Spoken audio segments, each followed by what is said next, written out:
nakabili na talaga ako ng gold. Yan, pangarap ko na makabili. Ayan. Next naman, yung mga tao sa Pinas ang bilhan.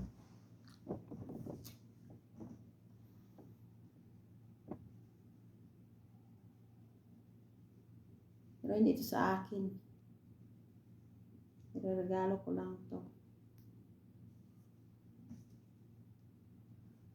Tan tan tan, the butterfly. Oh.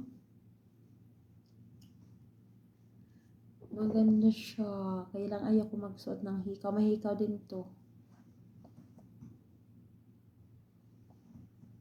Golds.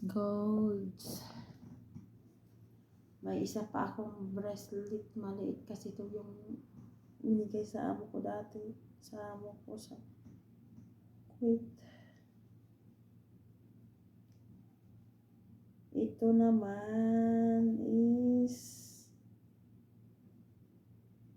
sabi kasi nila hindi gold. Gold, oh.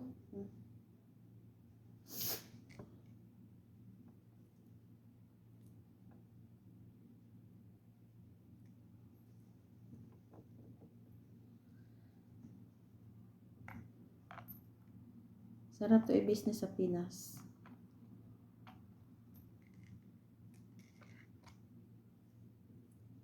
One check na kasi to, may ano. Ito, earrings, at saka necklace, necklace, at saka ring, at saka bracelet, at saka ito. Mahal na to, no, pag hindi mag-sale, no.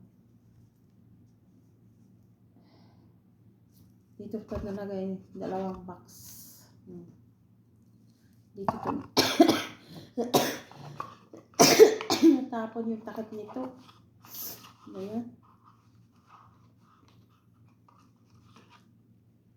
Ito na, Mel, yung sikopay mo na gold.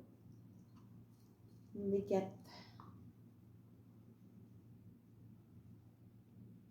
Waterproof.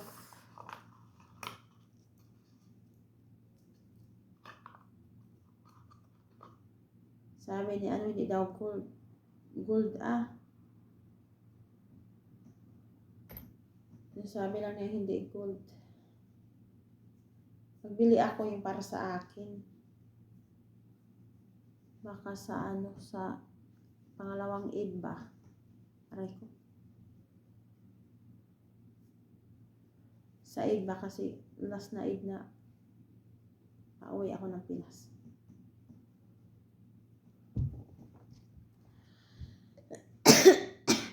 Sinong gustong magpabili, be? Bayaran nyo lang ako sa Pinas pag-uwi.